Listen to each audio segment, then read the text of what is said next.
everyone, and welcome back to another episode of Teach, Sleep, Repeat. My name is Dylan. And my name is Hayden. Quick one, Hayden, before we get going. At the start last week, we were singing what we said was a Black Eyed Peas song. Oh, yeah. Oh, my God. So my good friend, Mr. Need Financial Planning, messaged me very soon after that going, I just love that Black Eyed Peas song. That's definitely a Black Eyed Peas song by the Black Eyed Peas, the album The End. Which is one of my favourite Black Eyed Peas songs ever. Oh my God. And then underneath, he sent me a Spotify link to an Usher song featuring will.i.am called Oh My God. Oh. It's not a Black Eyed Peas song. It's so much more embarrassing considering how much conviction I sat here with saying like, yeah, of course I'm a huge Black Eyed Peas fan. It's from The End. And actually there was the albums before Monkey Business and I'm a huge Black Eyed Peas fan. I know exactly what song this is.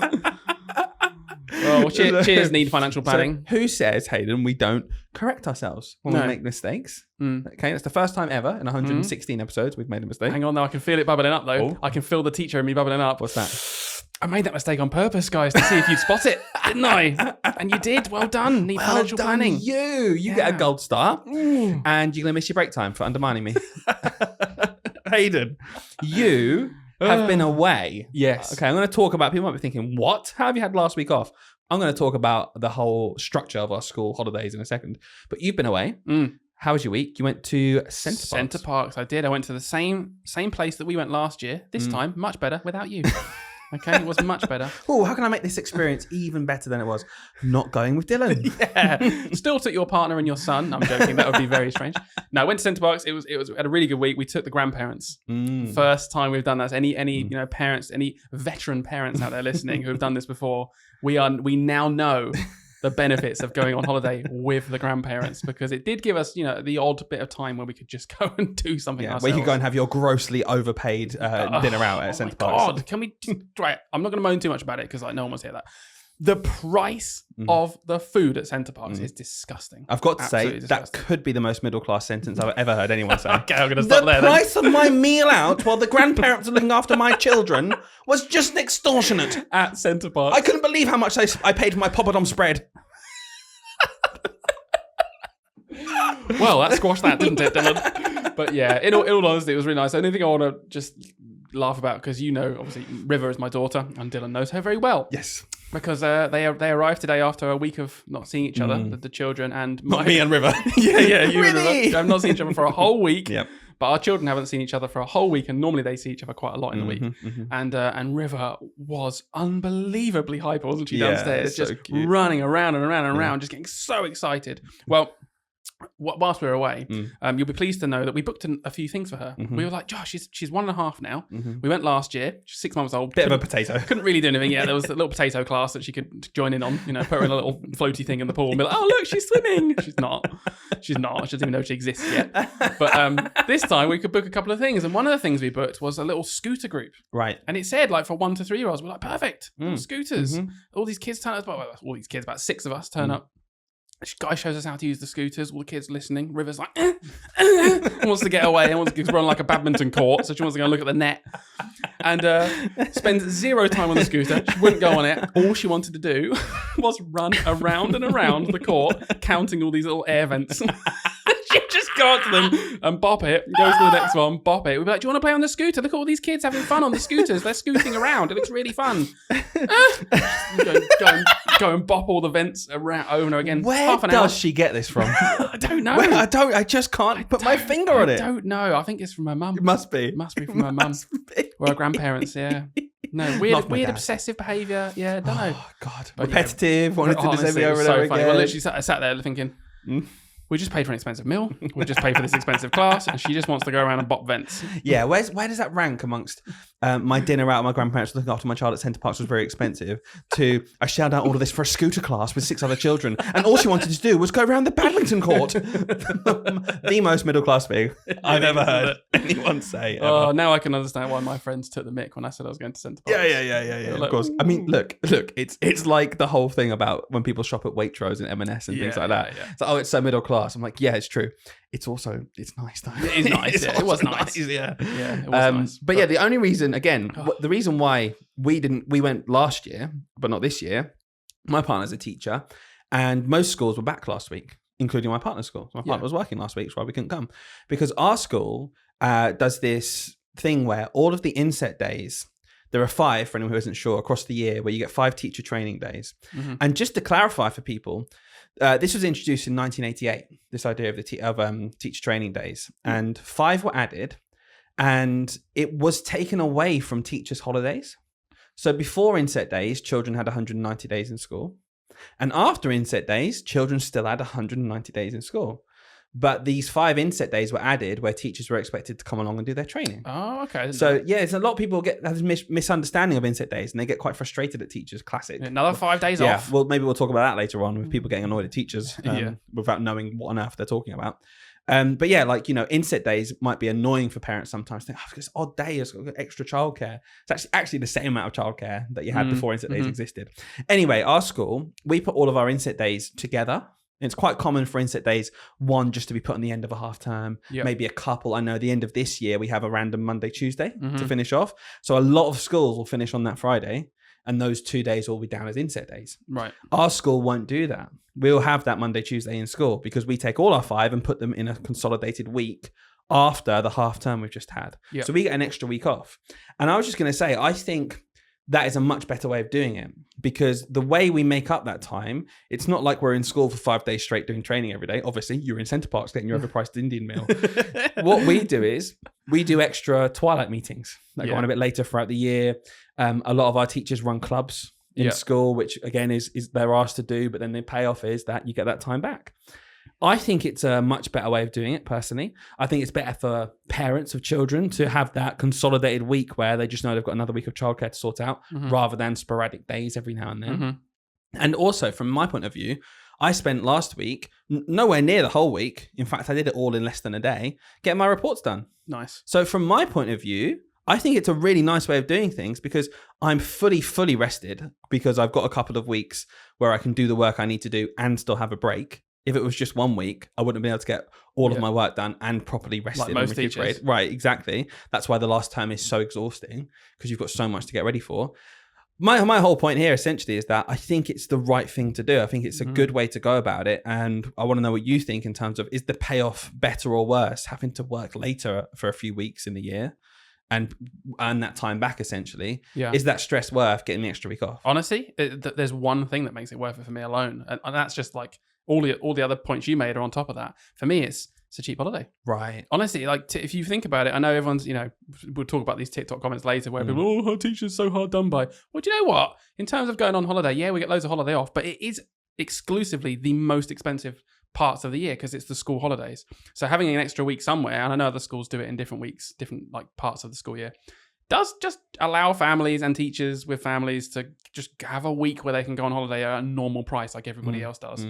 So that's quite good. So comparing, like when you booked Centre Parks, for example, what is like the price difference then in terms of, because if we wanted to go away maybe in term time for whatever reason, how much more does it cost? Well, I can tell you right now, Dylan, because I looked at the week before, which would have been in the school holidays, and I looked at the week that we went at the price difference, right? I think you're going to be shocked. I'll tell you the exact prices that we paid. So for a cabin with 3 rooms, so us, our grandparents, and we had a spare room for River to sleep in, it was £600 for Monday to Friday. What, when you went in term time? For us to go in term time that week after the school holidays, which I think is a very reasonable price for a week of a cabin. I was like, that's fair enough. For 5 people? Yeah, for 5 people. Yeah, exactly. When you split the cost, obviously they paid half, we paid half. £300 for a week at Centre Parks. I was like, that's not bad. Yeah. That's not bad. The week before, 1,600. Oh my God. Yeah, it was the same cabin? Same cabin, the exact same cabin. 1 week before, in school holidays was £1,000 more.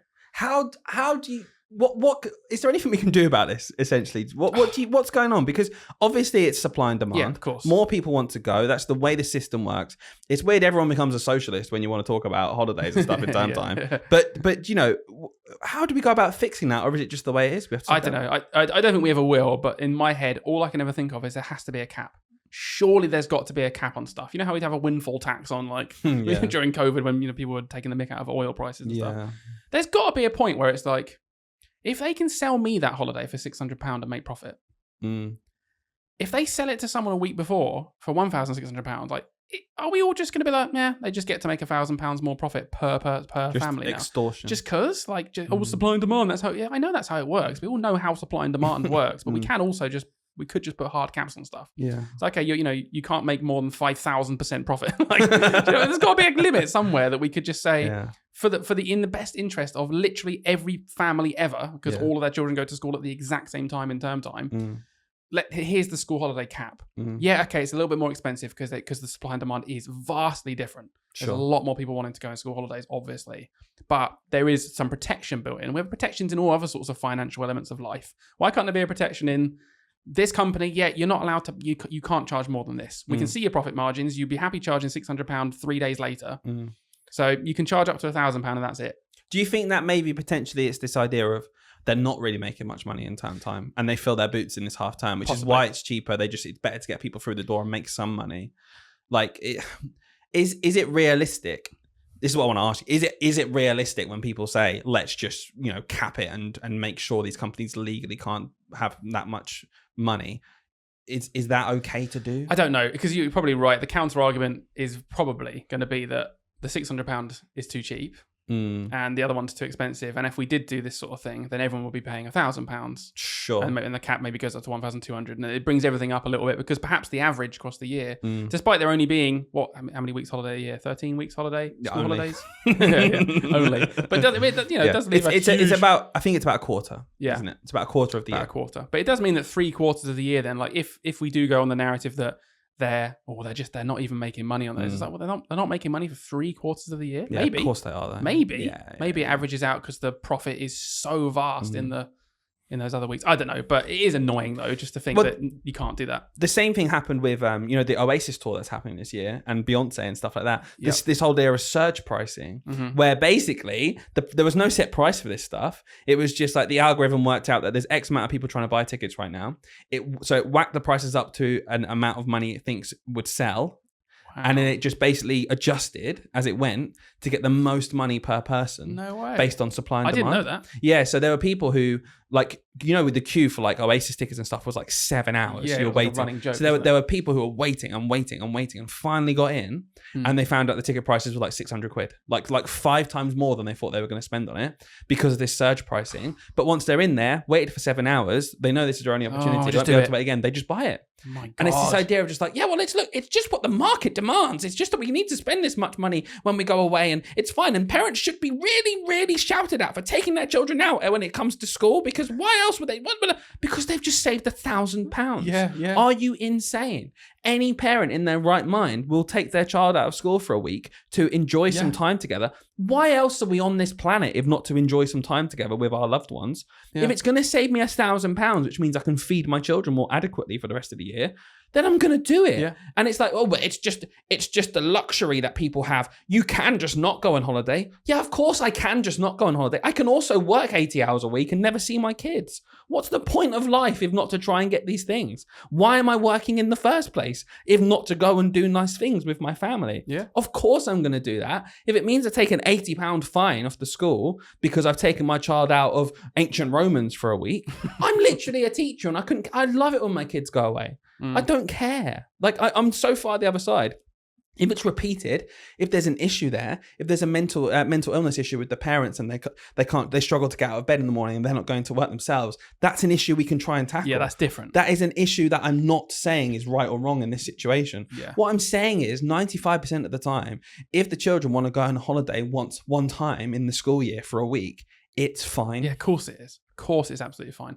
Well, funnily enough, I spoke to, because obviously it wasn't as busy there, so we're at a little playground area, and there was another family, just being dads, got chatting away to this guy. How's your barbecue going on? Yeah, literally. Yeah, very quickly went to golf. He was like, "Where'd you go? Where do you live?" It was like Margate area. Oh yeah. They did there was a golf course around there. They did the Masters at once. I came and saw that. I was like, "Oh yeah." No idea what you're talking about. Pretending I'm standing there pretending to swing. The old 4-iron. Yeah, the old 4-iron. Flips the burgers nicely, doesn't it? The old 4-iron. It does, yeah. I remember. Yeah, I got a really good par on that course when I was playing that time with the old clubs. I love how for that whole time you were pretending to swing on a podcast. Yeah, absolutely. Well, listen, a lot of people watch it, so I'm giving them visual entertainment. But anyway, chatting to this guy, and his kid was like 3.5 coming up to 4, and they said, "Oh, this will be our last one because next year he'll be in school." And I could just see the look of in his face because he's like, "Yeah, can't do it anymore because he'll be at school."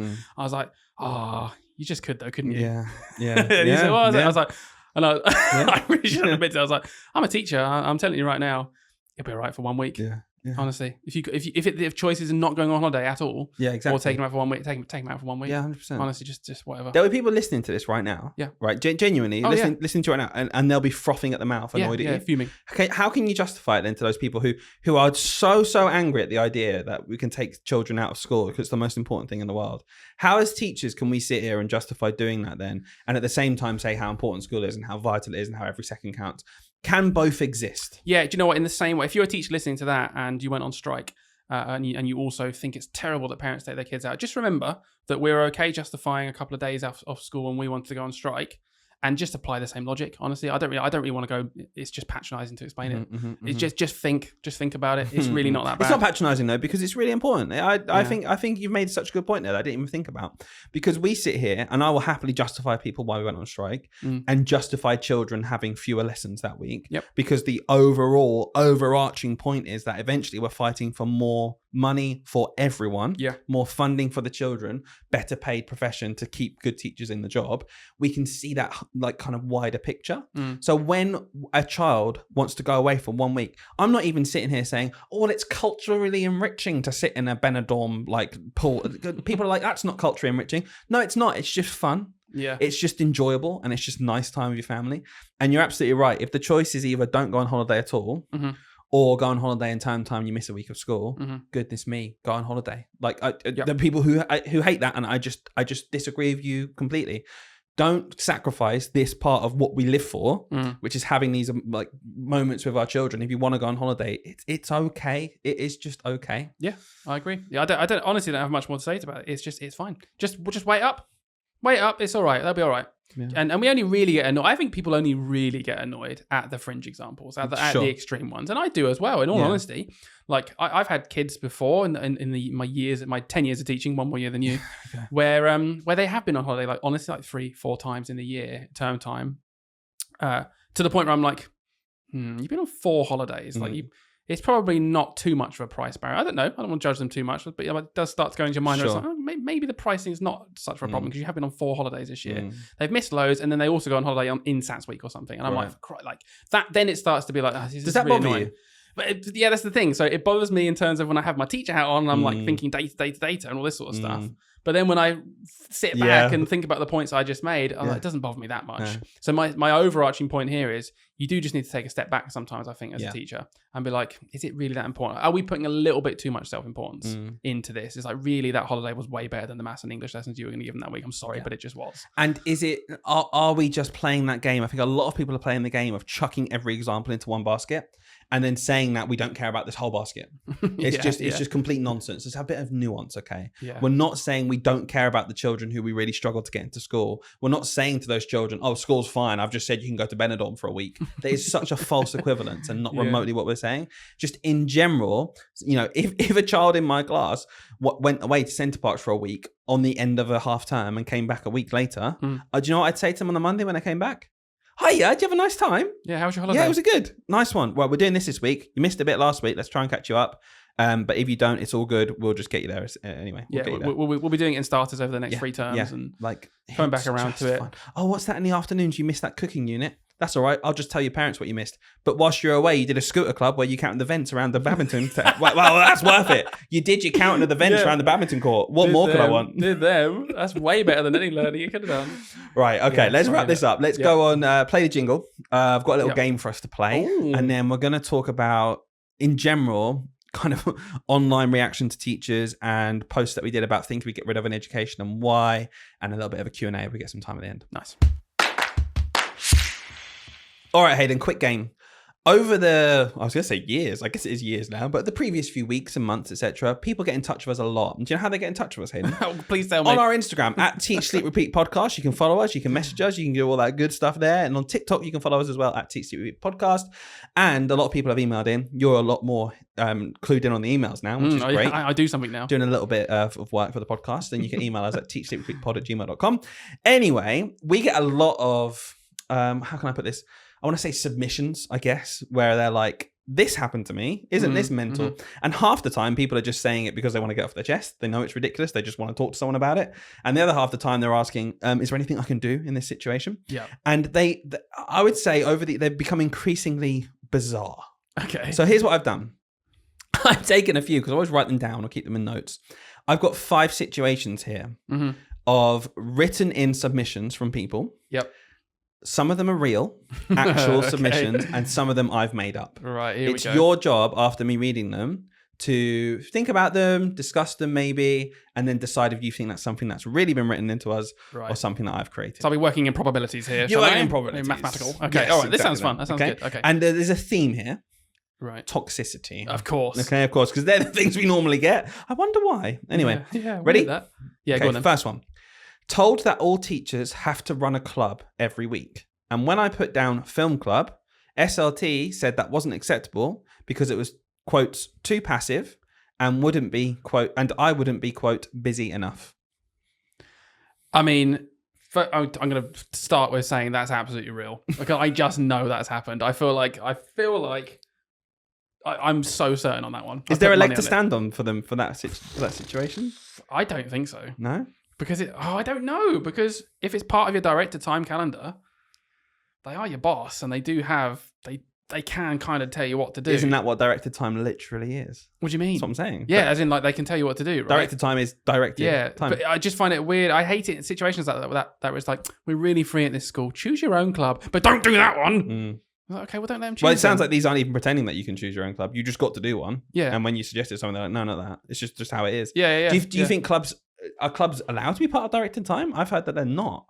There's a lot of like mixed advice here from unions about clubs shouldn't be part of directed time. Well, until you said that, I was about to say I thought they were. So right, okay, you've kind of you've challenged my mind straight away. I thought clubs could be part of directed time as long as it was accounted for. Okay.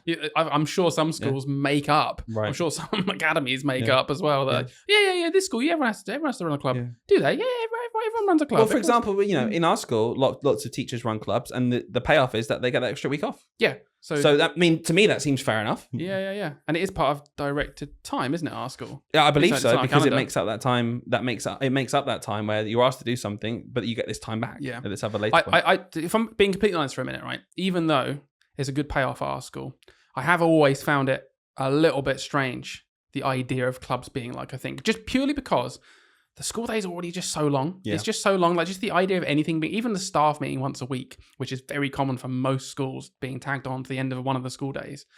Even that for me, I'm like, oh my God, can that just not exist? Because do you know what I want to do do you know what I have to do every single day after a day of teaching is mark a bunch of stuff and plan a bunch of stuff and get a bunch of stuff ready for the next day. And it's always every single day more than like the directed time calendar. It always takes me into free unpaid overtime every single day. Yeah. So like the idea of anything ever being tagged on to the end of the day, it was directed time. It's like, okay, but the other stuff that I've got to do, that I've got to do, that we haven't put in directed time, still has to happen. So now I've just got to do it until 6 p.m. So how would you feel about in this situation if you got to do a club? Should you be able to do your marking whilst the film's on? Oh my God, yes. Right. Yeah. Realistically, if I was running a school and we were doing clubs for whatever reason. But it's a nice idea in terms of it gives the children something to do and also a bit, extended childcare and stuff for the parents. That's what it is. It is nice though. It's a nice thing to do, isn't it? I know people are like, we shouldn't be doing it. I was like, yeah, but if you could. What's the purpose of a club, really? What is it? What's the point? I think it is equal, if not more, the child's enrichment. I do think that's really important. But ultimately, it's like school in general. I always find it a bit cringe when people suggest that we're not childminders. Yeah. And I'm like, the reason I find it cringe is because although it's not our first priority with the children, it is a part of our job. Yeah, of course it is. Like I've always said, we are literally looking after children so that people can function in society and we have shops open and stuff. Yeah, what do you think breakfast club's for? Right. What is it? This whole movement of like at the moment of like really trying to push breakfast club, right, and make it more of a thing for everybody. It's not. It's because parents need to go to work. Yeah, and they don't stop working at 9. No, they continue working. So us in our normal day are also providing that, aren't we? Yeah. I don't know. I think I agree. I think we do have to sometimes admit that we are also just childcare. We are just looking after kids. That. Yeah. That's part of it. When people suggest that's all we're doing, that's when it's ridiculous. Yeah, of course, they're just being silly. But yeah, back just the final point on that one. Then I think clubs can be a really good thing. I think more so they are just for childcare. In all honesty, I think the enrichment is a nice thing we should factor in. But I do genuinely think that the reason we do clubs is so that kids can be at school for another hour and parents can crack on with what they're doing. So I don't think we should be very strict with what the club should be. There should just be, if the whole school has to do it, yeah, someone does film club, someone does this thing, that everyone should do their passions. That teacher likes football, cool, he wants to run a football club. That teacher likes watching films, they're going to do a film analysis club. It's not even that they like watching films, they've got to do a club. Whack the film on and doing my assessments. Yeah. I guess the only thing that SLT could come back with and say is, well, it's not fair. Because the person doing football club doesn't get to mark anything because they're out there doing, hard graft, and you're sitting there marking, and you can say, okay, well, yeah, maybe they should do another club then. I don't know. So real or not real? Definitely real, right? Yeah, that's real. Yeah. Well done. 1-0. Second one, ready? Yep. Had an unannounced learning walk with 4 members of Trust SLT, so that's across the trust, coming into my maths lesson. An assistant head from another school in the trust stopped me mid-input to ask why I was wearing a polo shirt and not a smart suit shirt. The policy, by the way, simply states that I have to wear a collared top. I know we are quite harsh sometimes on academies, probably overly harsh. But my gut feeling on that one is it's probably something that could happen, but I feel like you've made it up. Okay. I think you've made that one up. I think it's insane, but it's like it's in the realms of it could happen though. The whole point of this podcast is talking about it's the fact that this job is becoming completely insane. So this is where I think this is a really cool game because I want to get into your brain here. Do you think this is believable? I think it's believable. I just think, knowing you, I'm like, I think you've written that, knowing that we often go hard on Academy Trust. But I do think the reason we go hard on Academy Trust is because stuff like this happens. Right. So I'm a bit like circular in my mind right now. This is like watching David Mitchell on Would I Lie to You? I just don't know. I just don't know. Yeah, I'm gonna go with that one. You've made that one up, but I don't know if you want to talk about policies of like uniform for a minute. No, we can. I mean, it's interesting to me because I've worked in schools where policies are like collared tops and stuff. Yeah. And I think there's still a bit of ambiguity around teacher dress codes a lot of the time, unless it's super, super strict, which I disagree with. Yeah. Where it's like you're wearing a suit and a tie. Yeah. That's easy to enforce because you're wearing a suit and tie, you're not. Mm-hmm. But the ones where they're a bit more vague, which I agree with more, they actually end up having more kind of toxic stories about it where it's like, well, no, I expect it to be this. It's like, well, no, that's not the interpretation I've got. It literally does say a collared top. So I'm wearing a polo shirt, which has a collar. Running theme in education, isn't it? Yeah. Well, I've interpreted reasonable additional hours as something very different to you, good sir. Exactly. So what's your final answer on that one? Do you think it's real or not? You've made that up. Okay. This one is made up. Yeah. But it's based on a true story. Okay. Okay. Where it wasn't in the middle of a maths lesson. It was just brought up after school. Right. Okay. So I hammed it up a bit. So I'm going to give you that one. It's not completely true. It wasn't mid-lesson, but we got messaged about someone being asked about it after school. So someone genuinely did get caught up on wearing a polo shirt? Yeah, but after school. Not during a lesson, but after school was asked. But why? Yeah. What? That bit still happened? Yeah. That's insane, isn't it? Yeah, I wonder what they said. Well, they just basically were asked why they're wearing a polo shirt. From what I got from this message was, why are you wearing a polo shirt? Why are you not wearing a proper shirt? Yeah. And this guy was just like, he was kind of taken aback by it. Yeah. But his point was that the actual policy says a collared shirt. God, I hate it. In general, with dress codes, because this is something that I mentioned on social media this week. What do you think? What's the line then in terms of? So you think a polo shirt would be okay to wear? Do you think it should be tucked in? Do you think it should have buttons at the top? Do you think you should wear chino shorts or trousers or shorts in general, cargo shorts? What to you is an acceptable line? Because we have to draw a line. Yeah. What would you say? I think to make it all fair, we should only be allowed to wear clogs and full ghillie suits to blend in with the environment. That way people don't, because obviously we all hate teachers so much. That way we can blend in with the environment. People don't have to look at us and be sickened by the sight of us. Wearing a bright blue bit of paper to go in with the display I've just done. I'll tell you what, I'll wear a Hessian sack. I'll wear a Hessian sack and you can pin things on me. Sir, is it sports day? Sack race? No, I'm just teaching you nicely. Why are you dressing up as Dobby? Well, listen, all right, I'm just here to be fair. I don't know. Look, do I think in society that the idea exists that the way you dress might reflect somehow on you, like people judge you differently? Yeah, obviously that exists. Of course it does. Otherwise people wouldn't care about it. Exactly right. You get policies in, like we went to London recently, and there was a big sign that said no hoodies or something like that, no hoods up or whatever. And I was like, okay, there's clearly something in culture where we attribute dressing a certain way with something and whatever. I just don't think. I think it matters. The whatever the smallest amount is on that scale, with that still sort of existing, I'm there. And I'm just like, with teachers, for Christ's sake, like they've got to the point where they're a trained teacher. At that point, full autonomy. What Sure. are you talking about? Sure. Why do they need to be micromanaged on what they wear? Have they gone through a training system and got qualified, got a degree, got qualified teacher status? Yeah, okay, cool. Let them do it then. For Christ's sake, they're not the random hoodlums from the shopping mall with their hoodies up coming in to be like, hey, I'm a teacher now. It's not happening. Yeah. What are we doing? Just say to them, just wear. So by appropriate. definition, if you're a qualified teacher, your point is that a qualified teacher can make that judgment. Yeah, call on what they're probably wearing. clever enough. Probably clever enough to wear clothes that are I appropriate. don't know. If you read some of the comments about teachers, I just think, Christ's sake, it's so patronising. Okay, that's really interesting. Next one, number 3. SLT bought everyone pizza after we had an Ofsted inspection as a treat and a thank you for everyone putting in hours and hours of extra work. Anyone who's done Ofsted knows how much extra work you put in that week. Yeah, It is absolutely. insane. And it's quite common, actually, isn't it, to buy pizza? It's quite a common thing that Yeah. SLT get pizza. A couple of weeks later, we had to fill in an anonymous wellbeing survey. And the head didn't like the results. The Monday after, he sent an email out with his bank details asking everyone for their share of the pizza bill. Oh my God. Is that true or false? You had me all the way up to the bank details. Oh, I don't know. I think it's very reasonable that a head got annoyed at the anonymous survey because I feel like we've talked about stuff like that before. Reasonable, you mean acceptable, or reasonable as in believable? Like, do you think it's fair enough that you get annoyed at a wellbeing survey? No, I don't think it's But you fair just enough. think it's like believable? Yeah, no, I think it's believable. Sorry, Right. yeah, I think it's reasonable to assume that that's real. Right, okay. That someone's getting annoyed at but the bill. Yeah. I hope this is made up. If this is not made up, I'm gonna me and my Hessian sack are out here. I tell you. What's your thoughts in general before you put your final answer in about anonymous wellbeing surveys? Then? Oh my Do you God. think it is actually quite common that these surveys are actually not anonymous and it gets fed back to staff, or do you think that's like a small kind of? I reckon that's probably a smaller thing. In all honesty, I reckon most places that do it probably are genuinely doing it. Whether they care about it as much, I think it's a Sure. different statement. But like, if you're just asking whether places do it properly and Right. actually it is actually anonymous, I Yeah. think probably most places are. Yeah. And you get these crazy examples on the fringe again where they're not even anonymous. I know. And then You do people get that. called up on it. Why did you put this in your anonymous Yeah. wellbeing survey? I've heard of one before where teachers were asked to write 3 words they associate with the school that they're in, Yeah. or like the trust they're in general. And when teachers did it, some teachers were asked to do it again because they weren't the words they wanted. Oh my God. Because they wanted, do you know those big like maps of words you get where like the more common word's bigger in the middle? Yeah, Can't remember yeah. what they're called.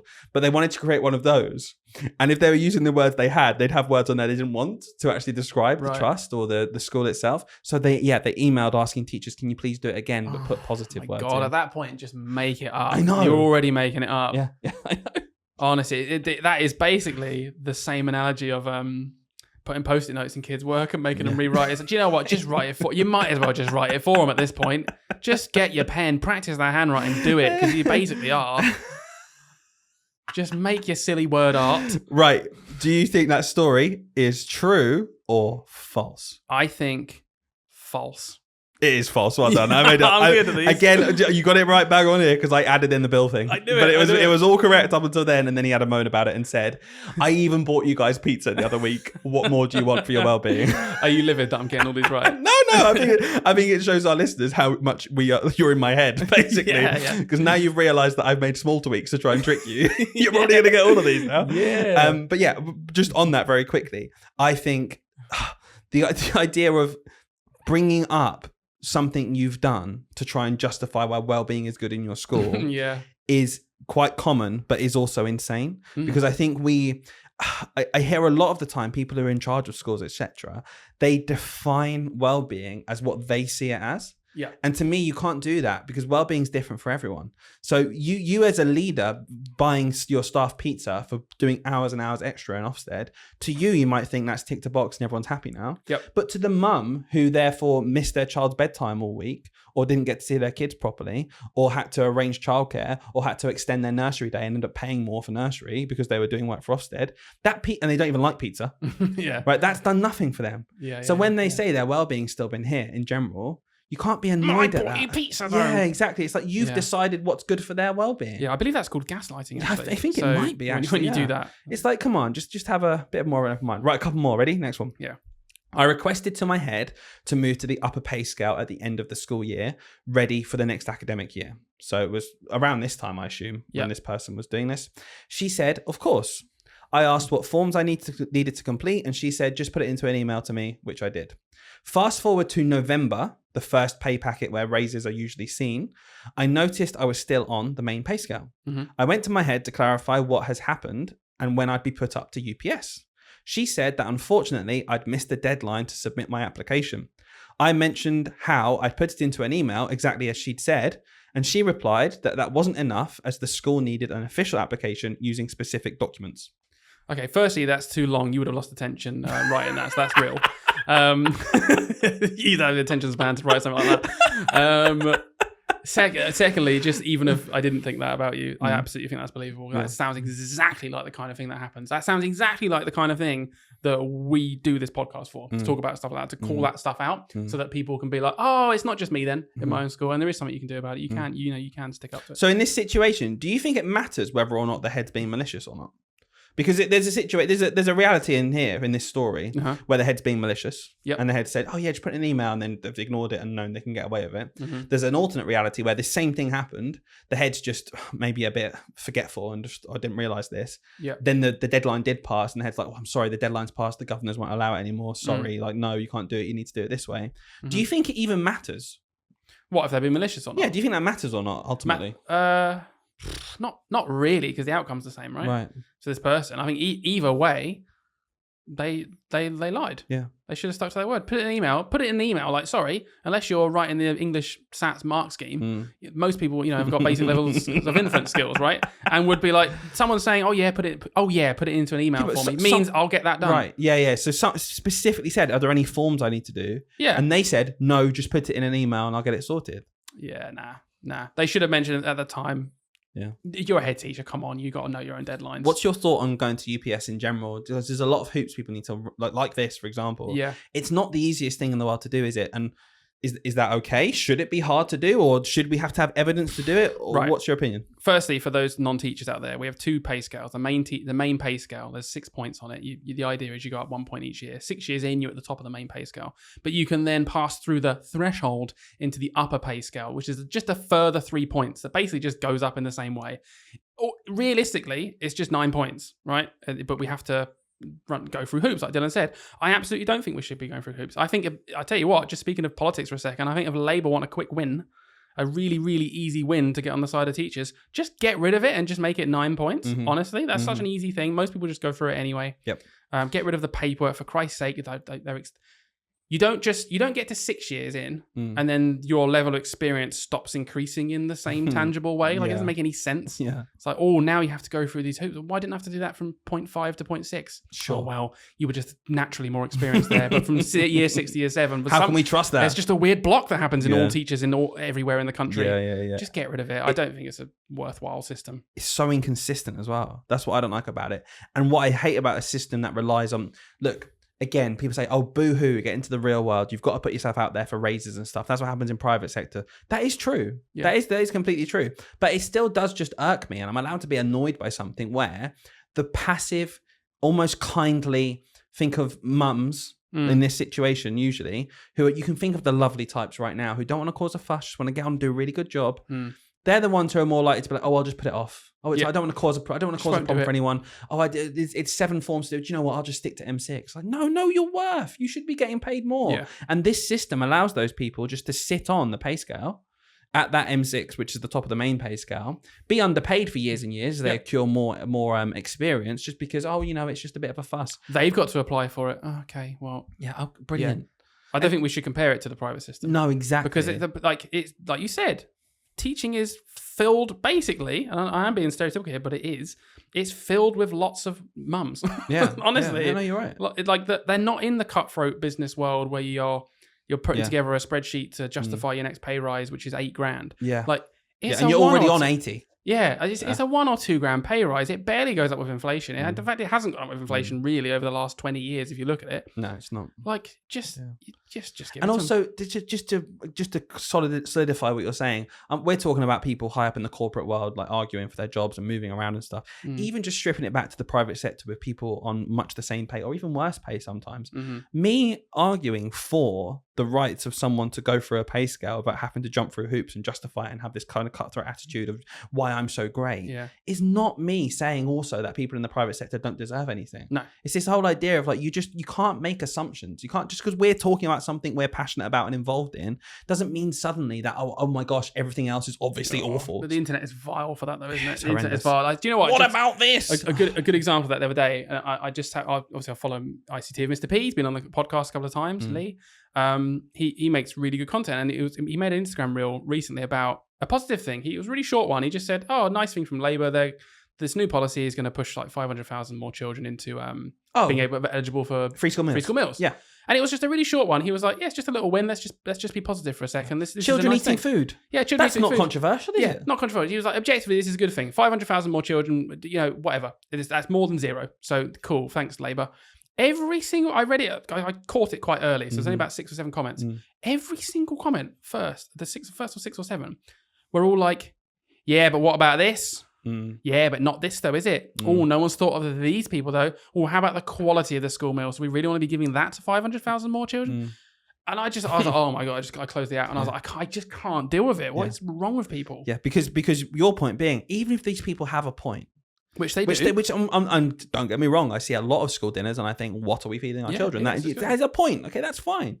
But we're talking about children in poor families and poor backgrounds gaining food at school. Yep.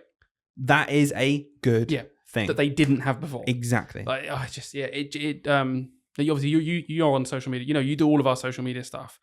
I can't. Sorry, say that again? You do all of our social media stuff. You heard it here first. Yeah.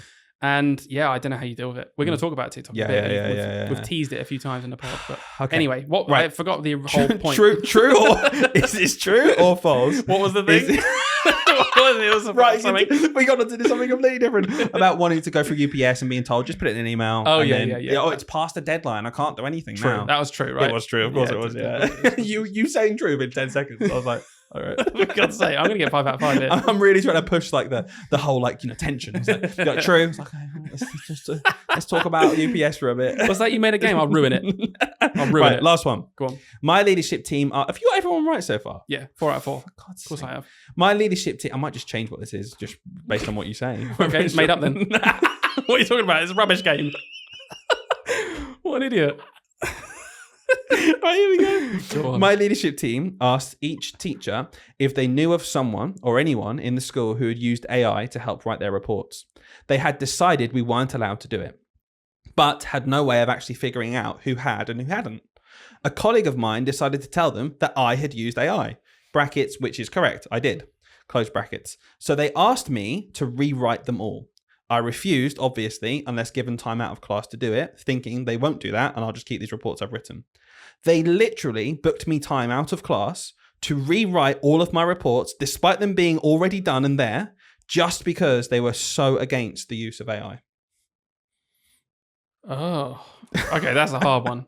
You've got me on this one because I think you could have made that up, but I also think that given the landscape with AI right now and how little people know about it really, and like how to actually utilize it properly, and the scare tactics that come around of particularly of GDPR. That's not even a scare tactic. That's a legitimate concern. GDPR and all that stuff. Sure, that's not why. They just fundamentally didn't want their teachers using. I'm just kind of building up to the idea that I can believe that schools exist where they're just like, nope, they're just scared by the whole idea and they just shut down, ignorant to it, don't want to know about it. AI is just terrible, blanket, no use policy.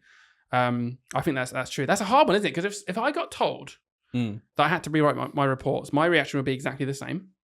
And then if they booked out loads of time in my directed time and told me to do it, what leg do I have to stand on? Well, okay, good question. Would you? Oh, I'd have to. I would. Yeah, because if they've given me time in school, it's your job to do that. Yeah, they've booked out of class because they said we're not keeping it. Okay, book me time out of class, and they've decided that from their point of view, they would rather book the teacher out of class to do their reports from scratch properly than keep the AI version of it. So they've given time. There's nothing now where you're like, well, I'm not saving time because I would have been teaching. I'd rather teach my English and maths lessons, by the way, with my kids. But if my boss has decided this is what my time is doing in my job, I would do it. Do you know what I'd do? What would you do? No, I do. Would you use AI again? I'll be like, yeah, all right, then I'll go and do it. I'll bung it all into AI. I'll write 2 examples myself, say, copy my writing style, rewrite all these, and give it the context. My head teacher thinks we can't use AI for some reason. They don't know anything about it. Can you rewrite these, please, and make it sound a bit more like me? Cheers. Don't use any long dashes. Get your 2 days off. Go to St. Sparks. Count your vents around badminton court. Come back. You got your reports done. No. I imagine it's in school, right? I'll be sat in an office somewhere, feet up, Netflix on. Yeah. Going on TikTok, telling all the comments of like trolls how hard we work. No, we work well hard. We do. Hang on a minute. Just watching episode. Right. Come on. True or false? True. It's false. Oh, Yes! no. I made it up, and that one is not even something that I got a bit from. I completely made that one up. Oh, and it was long. I was about to say it was too long. You didn't make taking that a win. You put brackets in it and read them out. Yeah, I know. I really that. tried to make it like. Then they said this brackets, which I did, by the way. Yeah. Did you use AI to write it? No, you should have. the done whole thing. Yeah, oh my gosh, that was a good game. I enjoyed that. It sparked some good conversations. Yeah, interesting. And some were true, but the point I wanted to make, by even when I created ones or made them up or made them exaggerated, was there's someone out there who would think every one of them was true. Yeah, and I think that really, really highlights. I think a big theme of this podcast in general is just calling stuff out, and the idea that you had to think about some of them when you actually look at it. Yeah, it's just crazy. And I just want to do. Do you know what? I want to do a quick positive for a minute because we had an email this week. Once again, intercepted it so you can see it. So I thought that'd be a nice little positive thing. Yeah. I just kind of want to read it to you and see what you think. So someone said, "Hey, I've been listening to your podcast for a while, and now I'm an ECT teacher. I think we've got a lot of ECTs listening. So nice. Thank you if you're tuning into us, and you're at the beginning of your teaching career. I hope we're not completely putting you off. I hope this is more like we're just trying to ground you into like the reality of what some schools can be like, right? And this person said, I work in a secondary school and find your podcast valuable. I used to work for quite a toxic academy chain. Oh, what a surprise. What? Up north, whose method was, and this... Oh, go on. Essentially... Can I guess? Yeah, go on. Can I guess? Hiring people who have no idea what the advantages that are about to be taken by the people in charge, completely overworking them, disillusioning them with the whole system, binning them off when they become too expensive, and then rehiring them with some more cheap people again. We've seen and heard that before, haven't we? Let's have a look. It says, I used to work, hang on, whose method was essentially burn ECTs into the ground and then rehire 1 or 2 years later and repeat the cycle. Yep. But just wanted to let you guys know that there is hope. And I really liked that. I like that word hope. It's, a new hope makes me think of Star Wars. And that fictional story. Yeah, fictional story made up. Yeah, because it's not real. Hope's not real, guys. I'm joking. It is. Because I've just joined a school that allows teachers to take a wellbeing day, which a year, just don't have to justify it. It's just take a day off, do what you want to do. Yeah, which is really, really good. Yeah, really lovely really gesture. Nice. It's fully covered by the school. They also have a look through books policy instead of an incredible marking load. So I presume she's alluding to an idea of like the marking policy is quite open, and they don't say like you have to do all this, like you got to get a bunch of pen in there and tick three things and like 5 comments. They just look through the books and make sure things are going all right. I think if you're getting progress, you can have that trust in your stuff. Yeah, I agree. Anyway, she just said, just feel that this resonates with everything that you said on your podcast, and that there is hope for teachers who are unsure about leaving schools. Not all schools are the same. And I thought that was a really, really nice message to just kind of share with everybody, because you know what, we get a lot of people writing into us, and we get a lot of messages like that. We don't always share it. Sometimes we just reply and say thanks for listening or whatever. But it's good to just to remind you, especially if you are an ECT and you're thinking, is this what this job is? Like, I'm in a horrendous school. Like, is this normal? Because I wish when I was started as an ECT, I wish someone sort of said to me, oh, this isn't normal. By the way, this is normal. Like this is really toxic workplace, and you probably shouldn't be asked to do all these things and work in the most ridiculous amount of hours every week. But I just thought it was normal because it was the first time I've done it. So yeah, it's not that normal. And there are lots of schools out there that are really great places to work. Yeah. And you just kind of got to find them. So absolutely, that person's reminded us there is hope. Absolutely. It's that classic thing of, before you do quit teaching, and if you're 2-3 years in, especially, it might be worth moving. It might be worth quitting. Don't get me wrong. It might absolutely be worth quitting fundamentally if you don't like the job. But if it is like a workplace thing, try a different school. Try something out, because you never know, you might find that spark again. Because at the end of the day, Hayden, is there anything better actually than just standing in front of your class, teaching them something, getting them to understand fundamentally things that will help them for the rest of their life, having that bond with those children? Oh, it's the best job in the world for that. And it's when these external factors come in that we are trying to inform people that you don't have to accept certain things that make your life a misery, when this can be the best job in the world. Centre Parks is pretty good. Counting vents around a badminton court. I don't know. Something around about similar sort of level, isn't it? Really. Right. Listen. Play the jingle, because we're going to go over some troll comments now. Back to the troll. Yeah. So Dylan, when I was away at Centre Parks having a fantastic time without you, County events around badminton court. Yeah. Not parenting because they've got grandparents there, that sort of stuff. Having just generally a brilliant time, right? I did see that you were cracking away on social media, doing the work for us both, whilst I did nothing.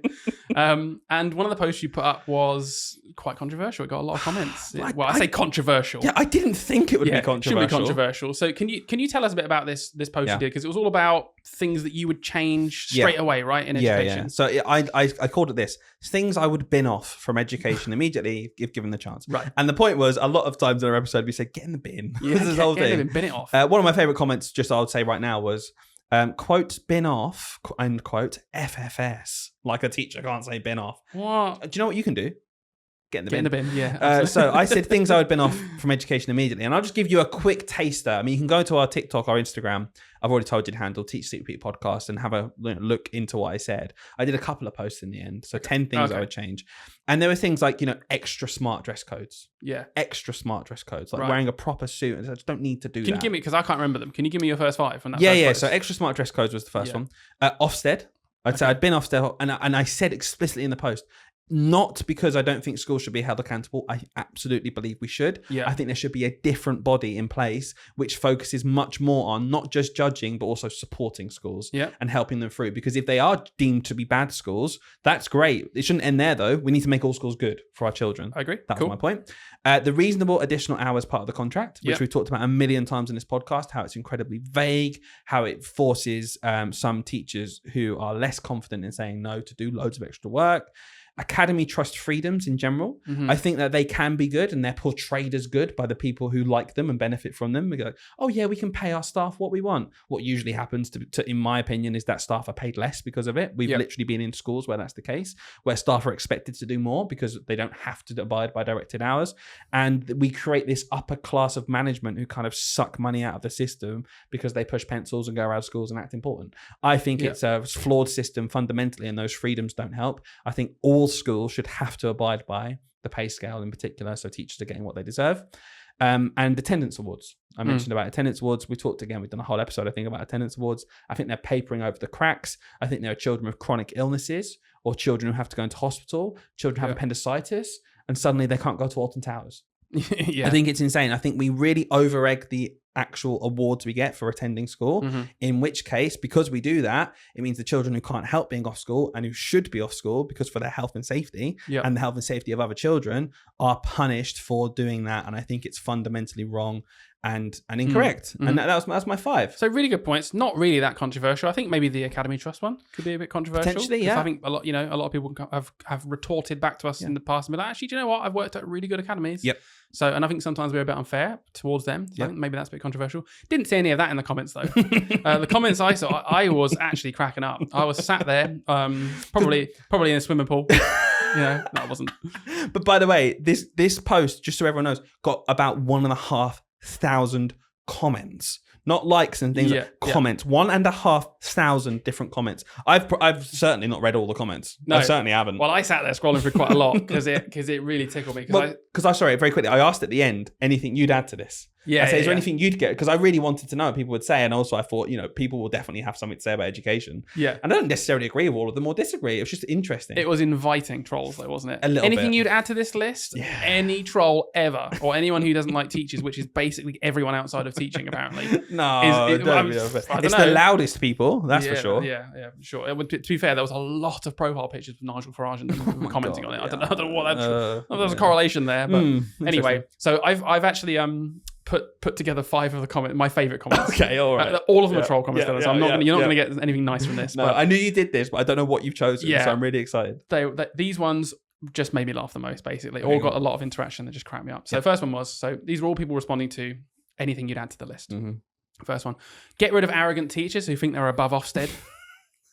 I saw this one. Oh, I think you might have even replied to one or I two did of these. because my point was I was almost laughing at this person like, this is a theme. You didn't read what I said. Yeah, you didn't read it. Like, you obviously didn't, because I don't... What do you mean think they're above? Do you think then that anybody that's judging any profession ever is above any kind of criticism whatsoever because immediately you're arrogant if you think that's wrong? Yeah. I literally said we need to be held accountable. Yeah. I don't think I'm above that Yeah, at but all. that bit was in slightly smaller words and there was more than 3 words to read, so they didn't read that bit. They just read Ofsted.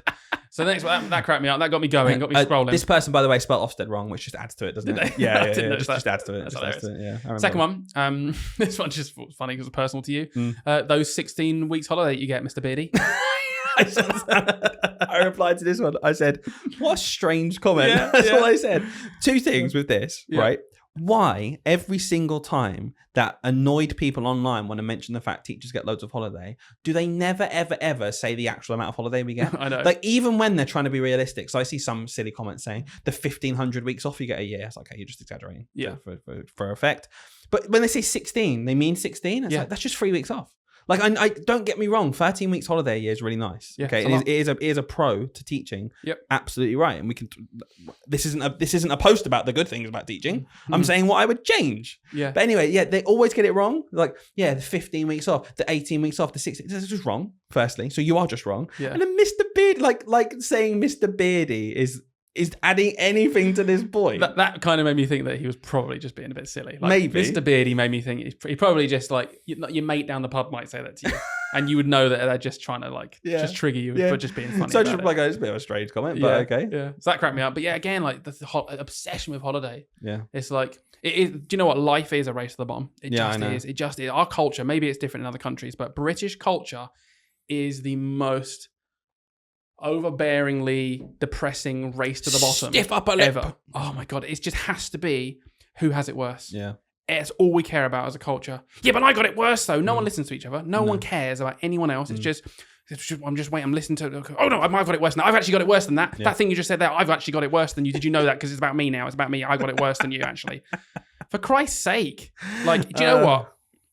Yeah, teachers get 13 weeks holiday and they're still quitting in droves. No one wants to do this job. Yeah. Yeah. So clearly, what does that say? That perk isn't even enough. Like, for God's sake. I completely agree. Yeah, that's really smart there, Mr. Commenter with Nigel Farage photo on your thing. Let's take away some of the perks because then more teachers will quit. Yeah, I know. Someone literally said, like a bunch of people said about taking the holiday away.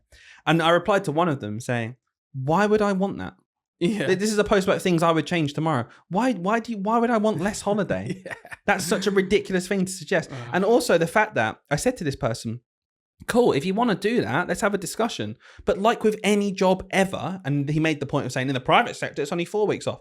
I was like, yeah, cool. In the private sector, if you took away someone's holiday, you'd be paying them for that because they're expected to work. And there's this weird understanding of school and of teachers rather, and their holiday where it's like, well, it's paid, isn't it? It's paid time off. I was like, well, yeah, I am paid in the summer because my pay is spread across the year because it would be incredibly stupid to just not get a pay packet in August. Yeah. But if you want me to work more, you have to pay me more. Yeah. Like, what do you think? Do you think teachers will just go, do you know what? You're right, actually. Yeah, let's just change it to 4 weeks like everyone else gets, apparently. Even though keep the same pay. Let's just keep the same pay. Are you insane? Of course not. Of course that won't happen. Yeah. Are you actually stupid? Because I think these people are actually stupid. When these people actually really honestly think that we should just get rid of the holidays for the same amount of pay, I do think they are stupid because what they don't really fathom in their head is that different jobs have different pay packets. Yeah. So when we're talking about, a quantity surveyor who's on £80,000 a year and gets 4 weeks holiday, or a teacher who's on £40,000 a year and gets 13 weeks holiday, they will literally go, that teacher should get less holiday, like the people in the private sector, like that person who only got 4 weeks off. You get paid 80 grand, mate. He gets paid £80,000. So you can't just look at one thing in isolation and say how unfair it is. Yeah. As a package, it's clearly already not working because so many teachers are leaving. It's not an argument. But they're not doing that though. They're not even comparing it to the quantity surveyor. They're comparing it to themselves or that person they know who gets 4 weeks holiday and gets paid 32 grand a year. Yeah. That's what they're comparing it to. And I guess the point I'm making is I'm not comparing myself to the quantity surveyor either. Yeah. Because if you're going to reduce my holidays, I'm not saying, well, pay me 80 grand like the quantity surveyor then. I understand that there are different pay packets for different people. So I'm not looking up going, well, you're getting paid 80 grand and you're going to get 4 hours. I should get paid 80 grand. No, I don't think a teacher should get paid £80,000 for teaching. Yeah. I just think that if you're going to take away X amount of holiday, you need to bump pay up by 10 grand. Yeah, of course it does. Because that's how much it's worth. So give me 50 grand for 4 weeks. I'm not going to sit crying because I know some people earn more than that. I also know some people earn less. Yeah. But if you earn a bit less maybe and you're annoyed at bloody teachers off the pay packet of the state, it's like, yes, some jobs are funded by the taxpayer. Do you think we shouldn't have schools? Is that what you're suggesting right now? Is that what you think? Every kind of road it leads down is just insane to me. There's no actual fundamental point they're making other than they don't like teachers. So they're saying, here's a perk you have. That's rubbish. Take away all them perks. Yeah. You're just honestly dumb. You are talking to me personally now. Yeah, no. But what I'm talking about, I've had really nice nuanced debates with people about stuff like this. And if you're actually, you can disagree in a way where you're thinking about the context of something or the repercussions something might have. If you just walk in and go, let's holiday, that'll fix it. You're just dumb. Like you haven't thought things through. And it winds me up because these people think they're on a pedestal because they can come along onto a post and be like, I was going to swear, be like out there and outlandish and just take the mick completely out of someone and then not expect it back. And as soon as you might get a little bit back, like, here we go, arrogant teachers again coming along and saying all this. Like, what? How dare you raise your voice back to them? You came to me and said how much of a joke this job is and how we should get non-perks. It's just ridiculous. Just think about it for more than 3 seconds. Yeah. Well, that one touched the nerve, didn't it? That's what they say as well. Well, you got a chip on your shoulder. Yeah, chip on your shoulder, God. Mr. Beardy. Okay, brilliant. Yeah. I'm not referring to you as anything else from now on, other than arrogant Mr. Beardy who thinks he's above us. Are we only 2 in? Yeah, we're only 2 in.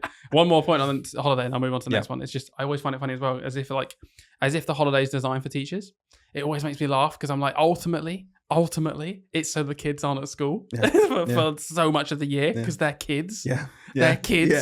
Like it wasn't built for teachers. It was built so kids weren't at school all the time because they actually, they are young and free. Like for Christ's sake, I've got to have my bloody kid again. It's only been 6 weeks since I had my kid before. It's like, okay. For Christ's sake. I know childcare's hard and stuff. Don't get me wrong. I get all that, but come on, it's not just about us wanting a free, easy life. Because do you know what? We don't have it. That's why we're quitting so much. That's why so many teachers quit every year. But there we go. Next one made me laugh. This one, you can probably tell the age of the commenter, I think, from this one. They said, smart dress sets a standard.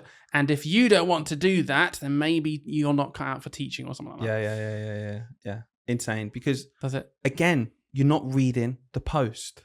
I literally said extra smart dress codes. I think that a professional can look presentable, smart, well-dressed, well-kept, etc., and not wear a 3-piece suit with a tie. Exactly. And not wear a full suit with a tie even. I wear chino trousers, chino trousers, some like suede Chelsea boot things. So they're still smart shoes, but they're not like leather, horrible shoes that are just so uncomfortable to wear. And they're not like your Jordans. Literally, they're still smart looking shoes. And I usually wear a quarter zip top. Yeah. To me, that still looks smart. In terms of it still looks presentable. It still doesn't look scruffy whatsoever. No. But also I'm teaching 7-year-olds and this afternoon we're doing an art lesson where I'm up and down with glue sticks. Yeah. Like, what are you on about? Set to standard. That is why I wear a Hessian sack. Because when we do so much art, it doesn't matter. Do you know what I mean? It doesn't matter if it gets all over me. My clogs can just go in the sink. Yeah. Sorry, but I just think, sorry, go back to me being actually triggered by all of these because I am. Yeah, look at I just think it's such a warped sense of society where you think we have to wear extra smart full suits to get respect from children and set a standard. When that same child will go home, maybe at the weekend, have some work done on their plumbing, and the plumber comes around, who's obviously just wearing their work uniform. Yeah. And we're kind of, what this person is basically saying is that it's okay to not respect them as much because they're not wearing a suit. Yeah, of course. Yeah. So, of course, what I teach my children to do is to respect everyone based on their personality and their actions and what they do. And there is, of course, a line where I'm not wearing a 3-piece Nike tracksuit with my hoodie up. Yeah. Of course, there's a line, but the line's way lower down than you've got to be at the top because you're setting the standard for everyone. Yeah. Mate, I'm a teacher. The only people I think of when I think of full 3-piece suits are big wigs in the city working for the banks or people in the court appearance. They're the only people I can think of who actually wear suits. And funny enough, they do think they're better than everyone. So, no, I'm joking. I think... it's just backwards to me. Yeah, I agree. Teaching kids to respect people based on how they look and how they dress is probably not that progressive, not very good. Yeah. So I do think maybe we should chill out on the extra smart dress codes and stop teaching kids that passively, because we are teaching that, like you said with the plumber. We are teaching them that they're lower. Yeah. They're lower. That McDonald's worker is lower because they're not wearing a suit like this teacher. Like, no, they're not. No, they're not. Completely. They're just people doing a job. Agree. Anyway, number 4. Someone said, I'd get rid of teachers holding children's education hostage by going on strike. I noticed that was a big theme, by the way. There was a lot of comments about, how about teachers going on strike? Maybe we get rid of that. How about we get rid of teachers going on strike when I can't even take my kid on holiday? How about we get rid of teachers going on strike? Constantly through the comments. So what do you think? Just summarize it, because our literal first episode is about striking. Yeah, I'll be very quick here. I'm not even going to go into why we're striking. All I'm going to say here is that it is so backwards, bootlicking, authoritarian loving to suggest that we just accept from the top down government incentives and things just because that's why. No, not at all. If the government have decided something, I have the right to withdraw my work in protest against it if they're not going to change it. If as a professional, I've decided that it's better for my children to have outcomes other than what they have decided themselves. I'm only doing it to help the wider society. I'm not doing it for a day off because it's not free. I'd lose money. I'm trying to help children. I'm trying to help myself. I've got no qualms in saying it's for me as well to get my pay packet up, because it is. And that's not a bad thing. We will only strike if it's affecting the children negatively. No, it's both. Accept it's both, and it's okay to be both. Don't be scared to say you're striking because you want a better pay packet as well. That's in line with inflation. That's better. Because why 20 years ago should a teacher be earning much more than what a teacher earns today based on inflation, when house prices are skyrocketing as well? No. Guys, listen, it's okay to say that you're striking because of your pay. Just like it's also in the same context because of the children. It can be both. Okay, we don't have to say, well, I would accept it if it was fully funded and the kids got everything. That's fine. But don't feel bad about saying it's for you and your profession as well, because we can fight for both of these things, because both of these things are important. Don't just blindly accept what the government lay down in front of you, obviously. I'm into that. Very good point. How long do you think it will be before people stop bringing up strikes? You know how people mention strikes as if it happens every year? Okay, I've been teaching for, you tell me, 9 years. Not quite. You've been teaching for 10 years. Yeah. How many times, and I don't mean individually, I mean in a block. So we did a few days of striking a couple of years ago. Yeah. How many times have you gone on strike? In my decade that I've been teaching, I don't know what yours is. One time. One time. One time. So it's just so inflated, and so the media love talking about it because maybe the unions have said, "Oh, we're thinking about striking if," and So many discussions gone beforehand. Guys, I've been on strike once in my whole career of almost a decade of teaching. I've been on strike once. Yeah. Okay. It is not a thing that teachers just do willy-nilly. We're not holding hostage. Come on, get over yourself. Holding hostage. It's just ridiculous. Holding that children's education hostage. These are the same people that will also say, I want to take my kid on a week holiday. It just doesn't make any sense to me. Which side of the argument are you on? Are you on the side where you think it's probably all right for kids to miss a few days or not? You can't. They are the same because people. of the wider, bigger picture, like we're saying. Yeah. In this case, it's because we want more funding for your children in general in school because it's crumbling. Yeah.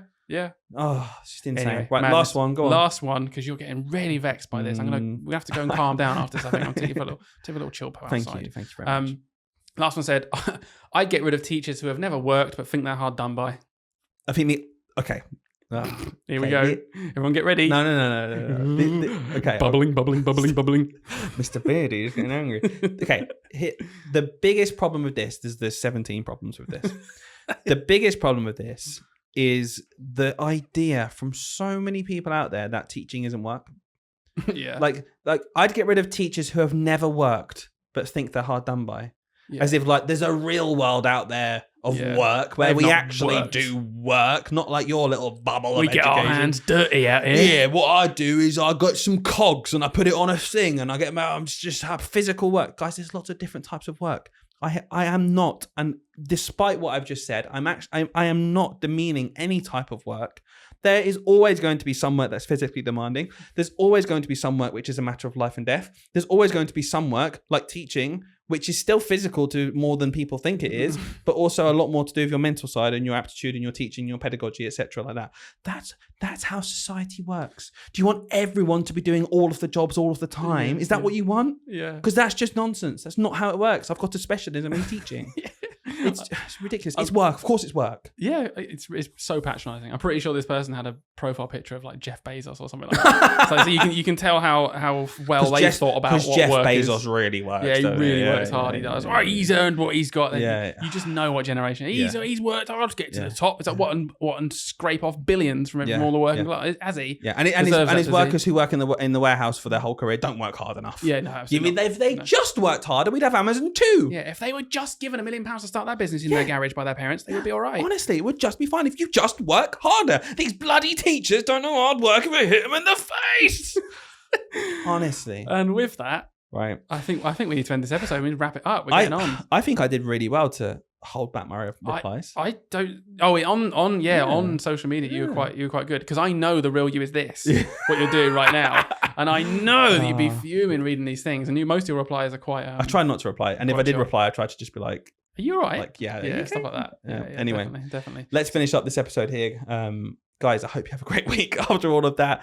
I would love it if you got to this point in the podcast. I would love it so much if you left us a review. It really, really, really helps us. And we see a big boost every time we ask. So guys, if you haven't left us a review, whatever you're listening on, please do it right now. Hayden, anything to say before we go? Well, do you know cool. See you later, guys. Nice one. Yep.